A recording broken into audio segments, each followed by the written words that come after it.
আগে এলসি করতে পারতেছিলাম না, আগের থেকে একটু ভালো আছি, বাট এখন কিন্তু অনেক দূরে যেতে হবে। বিকজ এখন যদি ইনভেস্টমেন্ট না হয় আশরাফ ভাই, তাহলে কিন্তু এমপ্লয়মেন্ট করা যাবে না। এবং বশির ভাই, যদি এলসি না করতে পারি তাহলে কিন্তু নতুন মেশিনারি না আসলে কিন্তু দেশে কিন্তু ইকোনমিক ডেভেলপমেন্ট হবে না। সো যদি একটু ব্যাংকিং সেক্টরটাকে যদি আরও ঢেলে সাজানো যেত তাহলে খুব ভালো হতো। ইন্টারেস্ট কস্টের জন্য কিন্তু খুব বিড়ম্বনার মধ্যে আছি, খুব কষ্টের মধ্যে আছি। বিকজ ইন্টারেস্ট কস্ট যদি বেড়ে যায় হয়তো ইনফ্লেশন কমবে, বাট আমাদের ব্যবসাগুলোর কিন্তু লালবাতি জ্বলে যাবে। বিকজ আমরা জানি না যে আমরা কতদিন এই বোঝা টানতে পারবো। সো ইনভেস্টমেন্ট সৃষ্টি করতে হবে। এগ্রিকালচারের ক্ষেত্রে বলবো যে এগ্রিকালচারের উৎপাদন কিন্তু বাড়াতেই হবে। নতুন প্রযুক্তি কাজে লাগিয়ে এগ্রিকালচারের উৎপাদন না বাড়াতে পারলে কিন্তু ব্যবসায়ীদের ধরলে কিন্তু লাভ হবে না।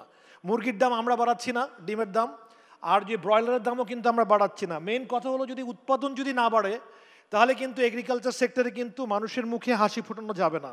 এক্সপোর্ট করতে হলে এক্সপোর্ট কিন্তু বাড়াতে হবে এবং অনেক নতুন নতুন ক্ষেত্রে কিন্তু এক্সপোর্ট বাড়াতে হবে।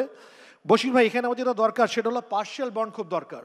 যদি পার্শিয়াল বন্ড না হয় তাহলে কিন্তু পুরনো ঢাকার একটা ছোটো কোম্পানি, ওনাকে কিন্তু আপনি বন্ড লাইসেন্স কিন্তু কখনো দিবেন না। বিকজ আপনি বন্ড লাইসেন্স না দিলে কিন্তু আমরা আগাতে পারবো না। এখন যদি আগামী দিনে যদি চায়নার সাথে যদি কম্পিটিশনে যেতে হয় তাহলে কিন্তু পার্শিয়াল বন্ড ছাড়া কিন্তু সম্ভব না। সো এনবিআর এর ক্ষেত্রে বশির ভাই বলবো যে যদি আমরা পার্শিয়াল বন্ড করতে পারি তাহলে কিন্তু ভালো হবে। প্রোডাকশন বন্ধ করা যাবে না। প্রোডাকশন বন্ধ করলে ওই যে নেতা নামবে রাস্তায়, মানুষ নামবে রাস্তায় আর মার খাবে মালিক, এটা হবে না। বিকজ প্রোডাকশন যদি বন্ধ হয় ব্যবসার জায়গা বন্ধ হয়ে যাবে, ব্যাংকের লোন কিন্তু শোধ করা যাবে না। নতুন কোনো শত্রু দরকার নাই, বিকজ শত্রু কিন্তু বাংলাদেশের অনেক আছে। শত্রু কমাইতে হবে, এখন শত্রু কমাই বন্ধুত্ব বাড়াতে হবে। বিকজ ইন্ডিয়ার সাথে নতুন শত্রুত্বের মানে ফিল্ড খোলার কিন্তু কোনো দরকার নাই। বিকজ কোথায় হিন্দু মুসলিম দাঙ্গা, আমরা ছোট থেকে দেখেছি যে হিন্দুরা আমাদের ভাই, আমরা ওনাদেরকে আপন করে নিয়েছি। আমাদের বাংলাদেশ কিন্তু আমি মনে করি একটা সুন্দর দেশ, সম্প্রীতির দেশ, ভালোবাসার দেশ বাংলাদেশ। আমরা কাউকে ঘৃণা করি না। এবং যদি আমাদেরকে কেউ যদি ভুল বুঝে তাদেরকে আমরা বলতে চাই যে ভাই আমাদেরকে ভুল বোঝার কোনো কারণ নাই।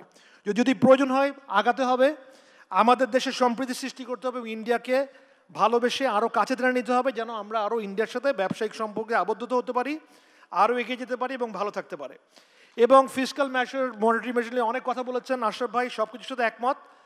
বাট যদি ব্যবসার সাথে যদি কিছু লোন যদি বাড়াতে পারেন, আমাদের যদি ওয়ার্কিং ক্যাপিটাল যোগান দিতে পারেন, ইন্টারেস্ট কস্ট বন্ধ করতে পারেন, ইন্টারেস্ট কস্ট যদি কমাতে পারেন, আমার মনে হয় অচিরেই আমরা ভালো করব এবং বাংলাদেশের ব্যবসায়িক পরিমণ্ডল উত্তরোত্তর আরও এগিয়ে যাবে।